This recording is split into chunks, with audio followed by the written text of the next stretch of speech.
Hi guys. Just thought I'd come on and chat with you for a moment.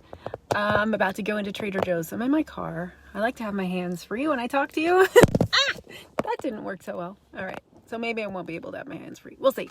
Anyway, what is on my mind is loving the journey. And I'm reading/listening to a book called Today I Begin a New Life. And it just got to this amazing section where it's like it was written for me. It talks about the toxic version of being a great visualizer of the future. And it becomes toxic when your visualizations lead to escape and fantasy. So this is a cycle I'm very familiar with. I've got a goal. I'm excited about it.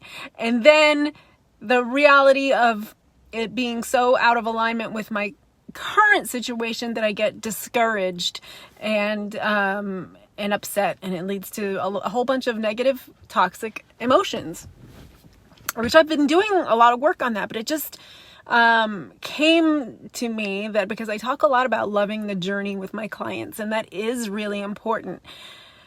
And I just never realized how closely the two are related.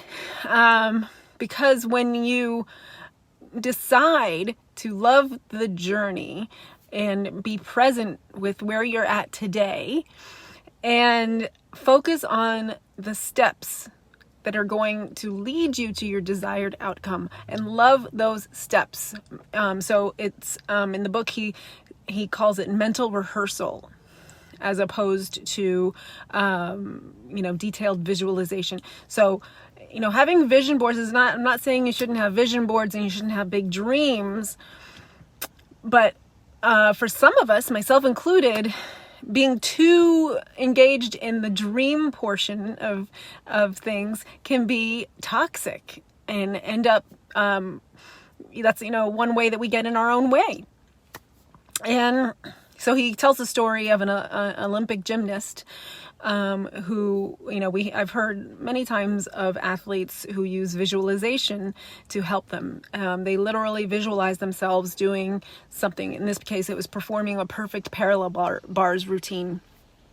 And so their mental rehearsal was performing that perfect parallel bars routine. And that is where it ended. It was not visualizing all the accolades and all the things that would come as a result, all the attention, all the standing on the podium at the Olympics. It didn't include any of that. The mental rehearsal was visualizing the perfect performance. And so the way that translates for me is visualizing myself living the habits that I hold so dear and visualizing myself a perfect performance of that, whether I'm talking about my business or my health journey. I'm going to really work on that. And I'm really excited about it because when you focus too much on the dream part of it, and then you get discouraged, suddenly you have no motivation to do the work. But when you focus on the mental rehearsal of whatever the perfect performance is for you, then it's inspiring. It inspires the work that needs to be done. So I was really inspired listening to that today. I listened to almost all my books on Audible. I have a hard copy of this particular book as well. Again, it's called Today I Begin a New Life. And so I actually went back and reread part of it on the page, which I never do. That tells you how much it's affecting me. And so it's pretty amazing when you realize something that's been holding you back, and now you have something that you can do to help. You can transition that energy, move that energy into a part of your life that is not toxic, something that's going to help you instead of hold you back. So I'm going to still allow myself to dream and have my vision board because I think that sets the trajectory, but I'm going to mentally rehearse the perfect performance of what's going to get me there.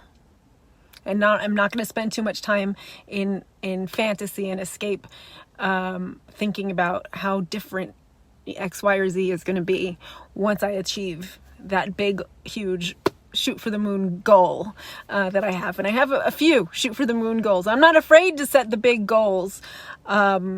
But now having this tool to sort of redirect my energy and my mental focus, I'm not going to be perfect. Nobody's perfect, but it's exciting when you discover a new way to help yourself. It's empowering is the bottom line. And that's the name of the game, when it comes to coaching, is to empower other people. And you're not meant to do life alone. I heard someone say that on a podcast recently. Life is not made to do alone. We do things in community. So it's this really wonderful balance of personal responsibility, taking responsibility for what you want and doing the work to get there, but not being afraid to reach out for help and support, and surrounding yourself with people who are going to encourage you and model the behavior that is going to help you achieve what you want. So those are my thoughts for this rainy Friday. And now I'm going to go into Trader Joe's. Have a great day.